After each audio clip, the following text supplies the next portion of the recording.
इस वक्त की बड़ी खबर आपको बता दें, सिलकेरा टनल तक एनडीआरएफ की टीम अंदर पहुंची। एनडीआरएफ की टीम टनल के अंदर मौजूद है। मजदूरों के रेस्क्यू का काम तेजी से चल रहा है। सिलकेरा टनल में रेस्क्यू ऑपरेशन तेज हो गया है। लगातार हम आपको तस्वीरें बता रहे हैं, लगातार हर अपडेट आप तक पहुंचा रहे हैं। और देखिए किस तरीके से टनल के अंदर एनडीआरएफ की टीम, उसकी जो नफरी है वो बढ़ा दी गई है। मजदूरों के रेस्क्यू के लिए कवायद तेज चल रही है, क्योंकि अब महज चंद मीटर का फासला बचा है। उत्तरकाशी में 41 बेड का अस्पताल भी तैयार रखा गया है और चिन्याली सौड़ में यह अस्पताल तैयार किया गया है। इसके साथ साथ जो तमाम मेडिकल टीमें हैं, हम तस्वीरों में भी आपको दिखा रहे हैं किस तरीके से एम्बुलेंसेज वहां पर तैयार रखी गई हैं। साथ ही जो मेडिकल अटेंशन के लिए जरूरी चीजें हैं वो वहां पर मुहैया कराई गई हैं। देखिए ये वो अस्पताल है जिसे तैयार रखा गया है। इन 41 मजदूरों को अगर किसी तरीके के मेडिकल अटेंशन की जरूरत होती है तो उन्हें सबसे पहले यहीं लाया जाएगा। ये नजदीकी अस्पताल है जिसे तैयार किया गया है केवल इसी अभियान के लिए, और तमाम तैयारियां मुकम्मल की गई हैं, क्योंकि जैसे ही ये बाहर आते हैं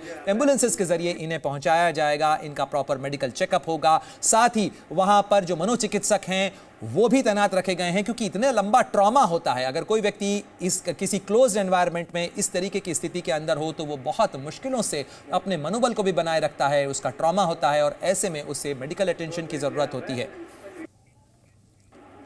और ये हॉस्पिटल तैयार रखा गया है। एक बार फिर मैं रुख करना चाहूंगा, पीके मिश्रा जी हमारे साथ लगातार जुड़े हुए हैं। सर, ये जो मेडिकल अटेंशन की तैयारी होती है ऐसे में, जबकि एक्सट्रैक्शन होता है, ऐसे में किसी ट्रॉमा की सिचुएशन से किसी व्यक्ति को निकाल के लाया जाता है, मेडिकल अटेंशन में सो पहली प्रायोरिटी होती है, जैसा आपने कहा कि मेडिकल टीम भी जो ट्रेंड है एनडीआरएफ के पर्सनल वो जाएंगे, वो सबसे पहले उनको अटेंड करेंगे। लेकिन उसके बाद बाहर लाने के बाद जो मेडिकल अटेंशन की तैयारी होती है वो किस तरीके से की जाती है, क्या प्रायोरिटी होती है?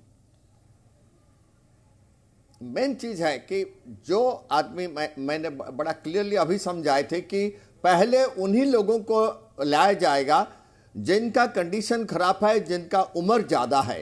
तो वो जब आप देखेंगे इतने पाइप के अंदर से ब्रीदिंग apparatus के साथ वो निकलेंगे डेफिनेट, और उनका मनोबल भी देखो 11 दिन हो चुका है। उनका मनोबल हम कुछ भी बोले डेफिनेटली साइकोलॉजिकल डिप्रेशन उनका हुआ होगा। तो आने के बाद उनको इमीडिएटली ऑक्सीजन जरूरत पड़ता है, या उनका ब्लड प्रेशर का मेन है, ब्लड प्रेशर और ऑक्सीजन, ये दो चीज है जिनके ऊपर नजर रखना पड़ेगा। और जो डॉक्टर्स हैं इसमें बहुत माहिर हैं, और अगर भी जरूरत पड़े तो हेलीकॉप्टर का भी साधन रखा गया है, तो वहीं से उनको ऋषिकेश हॉस्पिटल को तुरंत स्थानांतरित किया जाएगा, ऋषिकेश एम्स को।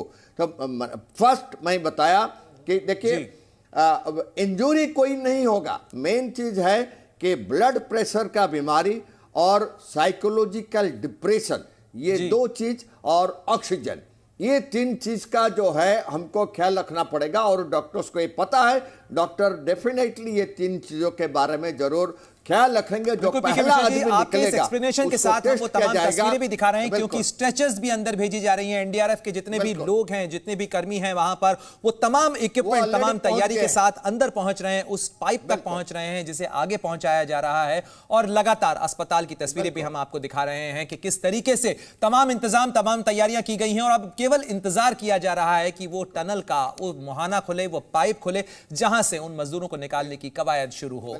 और लगातार नवीन भटनागर जी भी हमारे साथ जुड़े हुए हैं। भटनागर जी, मैं आपका भी रुख करना चाहूंगा, इस ऑपरेशन के अंदर इसकी जो कॉम्प्लेक्सिटी होती है, कहा जाए कि ये एक बड़ा चैलेंज भी है, क्योंकि जो राष्ट्रीय राजमार्ग मंत्रालय है उसने 29 टनल जो बनाई जा रही है इस तरीके की, उनका भी एक तरीके से रिव्यू किया गया है। ये एस्केप टनल या एस्केप का जो रास्ता है, ये एक बड़ी सीख भी है।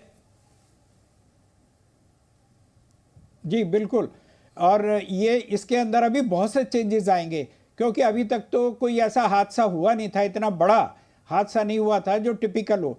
तो इसलिए लोग इसको बड़े रिलेक्टेंट तरीके से, बड़ा इजी वे में ले जा रहे थे। लेकिन अभी जो ये एक्सपीरियंस, बैड एक्सपीरियंस हमें हुआ है, इसके बाद अभी आप देखिए पूरे नियम चेंज होंगे।